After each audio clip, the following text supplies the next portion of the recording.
Hello and welcome everyone. आप सभी का स्वागत है दोस्तों हमारे इस नए यूट्यूब चैनल पर देश की जान कृषि विज्ञान। जी हाँ दोस्तों, आप सभी का पुनः बहुत बहुत स्वागत करता हूं हमारे इस यूट्यूब चैनल पर। और जो है हम बात करने वाले हैं आज क्लाइमेट्रिक और नॉन क्लाइमेट्रिक फलों की। ठीक है, जैसा कि आपको पता है बच्चों, हम रोजाना हमारी जो है इस पर क्लास जो है अपलोड कर रहे हैं। ठीक है, उद्यान विज्ञान की। तो आज हम बात करने वाले हैं उद्यान विज्ञान के कुछ महत्वपूर्ण टॉपिक की। उसका नाम है बच्चों क्लाइमेट्रिक और नॉन क्लाइमेट्रिक फल।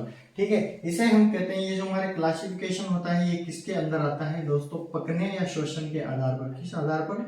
पकने या शोषण के आधार पर। किस आधार पर आता है? पकने या शोषण के आधार पर। पकने या शोषण के आधार पर हम बात करने वाले हैं, जिसे हम कहते हैं रेपनिंग एंड रेस्पायरेशन। ठीक है, क्या कहते हैं? Ripening and respiration. ये जो हमारा टॉपिक है बच्चों, इसलिए मैं लेकर के आया हूं क्योंकि इसके जो है हमारे बहुत ज्यादा क्वेश्चन पूछ लिए जाते हैं कभी कभी, और जो है हम इसके एग्जाम्पल याद नहीं कर पाते हैं। तो आपको जो है आज एग्जाम्पल याद नहीं करने हैं, और एक लाइन में मैं आपको याद करवाने वाला हूँ कि क्लाइमेट्रिक और नॉन क्लाइमेट्रिक फल क्या होते हैं। ठीक है, क्लाइमेट्रिक और नॉन क्लाइमेट्रिक फलों की हम बात करने वाले हैं। सबसे पहले हम जानेंगे कि क्लाइमेट्रिक और नॉन क्लाइमेट्रिक होता क्या है।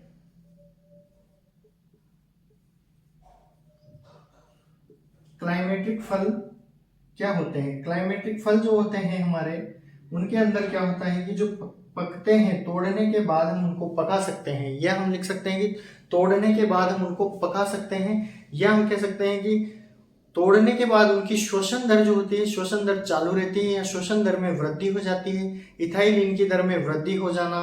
ठीक है, ये क्या कहलाएगा? हमारे क्लाइमेट्रिक। ठीक है, तो हम लिख लेते हैं यहाँ पर तोड़ने के बाद। तोड़ने के बाद पका सकते हैं, तोड़ने के बाद पका सकते हैं। एक क्वेश्चन की मैं बात कर लेता हूं, इंपॉर्टेंट है बहुत ज्यादा, आजकल जो है एग्जाम में पूछा जाता है। क्लाइमेट्रिक फल जो शब्द है, क्लाइमेट्रिक फल जो शब्द है किसने दिया था और कब दिया था? ये है, ये जो क्लाइमेट्रिक शब्द है हमारा, किड एंड वेस्ट ने दिया था। किसने दिया था? किड एंड वेस्ट ने। कब दिया था बच्चों? 1927 में। कब दिया था?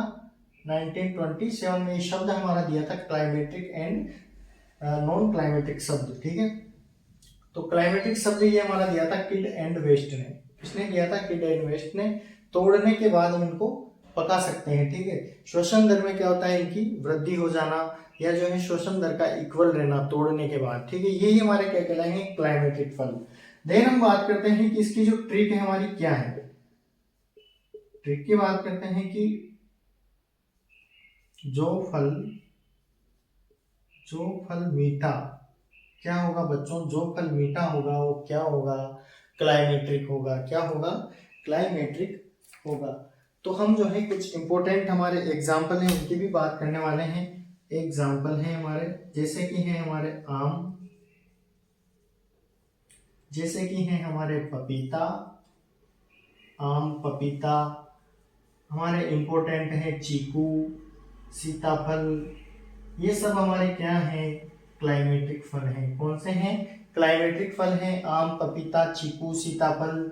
इधर से आ जाता है हमारा एक खजूर, सेब,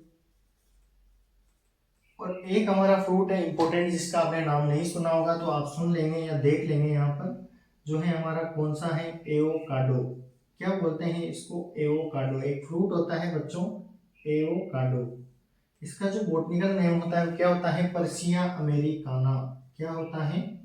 पर्सिया अमेरिकाना। Persia Americana. ठीक है, तो ये हमारे हो गए क्लाइमेट्रिक फल। तोड़ने के बाद उनको क्या कर सकते हैं? पका सकते हैं। जबकि जो नॉन क्लाइमेट्रिक फल होते हैं उनको तोड़ने के बाद हम नहीं पका सकते हैं। ठीक है, तो यही हमारे हो गए क्लाइमेट्रिक फल। हमें सिर्फ एक बात याद रखनी है कि किड एंड वेस्ट ने ये शब्द दिया था, और जो फल मीठा होगा वो क्या होगा? क्लाइमेट्रिक होगा। ठीक है,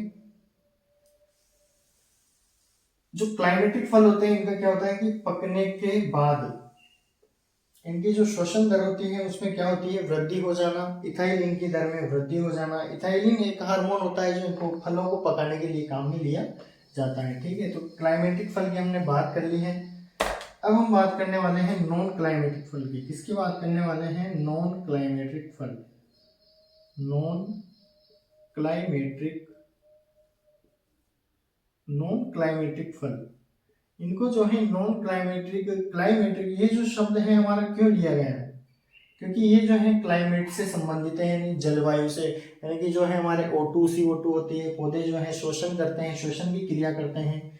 तो नॉन क्लाइमेटिक फलों की हम बात करेंगे, तोड़ने के बाद इनको क्या कर सकते हैं? नहीं पका सकते हैं। तोड़ने के बाद नहीं पका सकते हैं। तोड़ने के बाद नहीं पका सकते, ये होते हैं हमारे नॉन क्लाइमेटिक। ठीक है, क्या होता है कि जो तोड़ने के बाद इनकी जो श्वसन दर होती है उसमें क्या हो जाना? कमी हो जाना, या जो है बंद हो जाना। श्वसन दर का रुक जाना। श्वसन दर या इथाइलिन, श्वसन दर या इथाइलिन की दर में कमी हो जाना, या हम कह सकते हैं रुक जाना। नॉन क्लाइमेटिक फल की जो हम ट्रिक देखने वाले हैं बच्चों, इंपॉर्टेंट है। ठीक है, आपको जो है ऐसे याद नहीं हो तो आप इस ट्रिक के माध्यम से याद रख सकते हो। वो जो हमारी ट्रिक है कि जो फल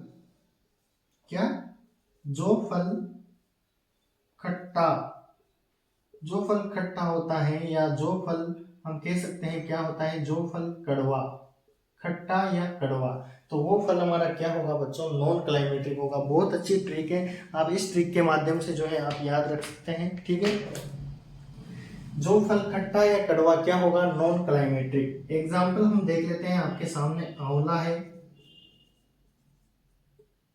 अंगूर है, एक हमारा है सिट्रस। अब सिट्रस जो है एक ग्रुप है। ठीक है, सिट्रस एक ग्रुप है, जैसे कि इसके अंदर आता है हमारे मौसम्बी आती है, संतरा आता है, कागजी नींबू आते हैं, बहुत सारे जो है इसके अंदर फ्रूट आते हैं सिट्रस ग्रुप के अंदर। तो ये सब क्या होते हैं? खट्टे होते हैं। ठीक है, स्वाद में खट्टे होते हैं, कड़वे होते हैं। तो ये क्या होंगे? Non climatic. आपको क्या याद रखना है? Non climatic. ठीक है, तोड़ने के बाद इनको क्या कर सकते हैं? नहीं पका सकते हैं। एक आ जाता है हमारे बेर। कौन सा है? बेर। ठीक है, ये आपको जो है एक्सेप्शन के रूप में याद रख लेना है। आपको पता है कि बेर जो होता है वैसे तो मीठा ही होता है, लेकिन इसका जो नेचर होता है वो क्या होता है? खट्टा होता है। ठीक है, तो आंवला, अंगूर, सिट्रस, ये हमारे इंपॉर्टेंट जो हमने देखे हैं, ये एग्जाम्पल हैं। इसके अलावा मैं आपको 3 एग्जाम्पल और लिखवाने वाला हूँ बच्चों, आप यहीं पे जो है उनको देख सकते हो। एग्जाम्पल इंपॉर्टेंट है, वो भी बहुत ज्यादा है, कई बार जो है क्वेश्चन उन्हीं से आता है। एक है हमारा स्ट्रॉबेरी, जो कि हमारा मेन मेड फ्रूट है, स्ट्रॉबेरी है, लीची है, और एक क्या है बच्चों? हमारा पाइनएप्पल। क्या है? पाइनएप्पल। ठीक है, ये बहुत ज्यादा इंपॉर्टेंट है, एग्जाम में पूछ लिए जाते हैं कि नॉन क्लाइमेटिक फल। ठीक है, स्ट्रॉबेरी, लीची और पाइनएप्पल, ये आपको जो है याद रखना है। ठीक है, ये हमने बात कर ली बच्चों नॉन क्लाइमेटिक और क्लाइमेटिक फलों की। अब मैं जो है आपको कुछ इंपॉर्टेंट नोट लिखवाने जा रहा हूँ कि हम जो है फलों को पकाने के लिए किसका यूज करते हैं? फलों को पकाने हेतु, फलों को पकाने के लिए, फलों को पकाने के लिए इसका यूज करते हैं। एक होता है हमारे हार्मोन, उस हार्मोन का नाम है इथाइलिन हार्मोन। ठीक है, ये भी इंपॉर्टेंट है। इथाइलिन का जो ट्रेड नाम है, क्या नाम है? ट्रेड नाम है। इनकी जो मार्केट में किस नाम से मिलता है इथाइलिन? तो वो मिलता है बच्चों इथेफोन के नाम से। किसके नाम से? इथेफोन के नाम से ये मिलता है, ये इसका ट्रेड नेम है। ठीक है, कौन सा नेम है? ट्रेड। अब हम बात करते हैं कि रसायन कौन सा होता है। रसायन, फलों को पकाने के लिए जो रसायन काम में लिया जाता है, कौन सा रसायन काम में लिया जाता है? Calcium carbide. कैल्शियम कार्बाइड, ये जो है हमारे रसायन काम में लिया जाता है, लेकिन जो है वर्तमान में गवर्नमेंट ने इस रसायन को जो है क्या कर दिया? बैन कर दिया। ठीक है, फिर भी जो है क्वेश्चन इससे कभी कभार पूछ लिया जाता है, तो आपको याद रखना है कैल्शियम कार्बाइड रसायन है, और हार्मोन कौन सा है? इथाइलिन। ठीक है, अब हम बात करते हैं इथाइलिन और शोषक रसायन। इथाइलिन ये आपको नोट लगाकर लिखना है। अवशोषक रसायन कौन सा है? इथाइलिन अवशोषक रसायन। इथाइलिन अवशोषक रसायन है हमारा कौन सा है बच्चों? KMnO4। KMnO4 potassium permanganate. Potassium क्या बोलते हैं इसको? Potassium permanganate. Permanganate potassium permanganate ये जो हमारा इथाइलिन अवशोषक रसायन है। ठीक है, तो बच्चों हमने बात कर ली है हमारी क्लाइमेट्रिक और नॉन क्लाइमेट्रिक फलों की। ठीक है, इसी के साथ जो है मैं हमारी क्लास को समाप्त करता हूं दोस्तों। यहाँ तक के लिए जो है आप बने रहें, जुड़े रहें हमारे साथ। तब तक के लिए आप स्वस्थ रहें, मस्त रहें और हमारे चैनल को सब्सक्राइब जरूर करें दोस्तों। ठीक है, धन्यवाद।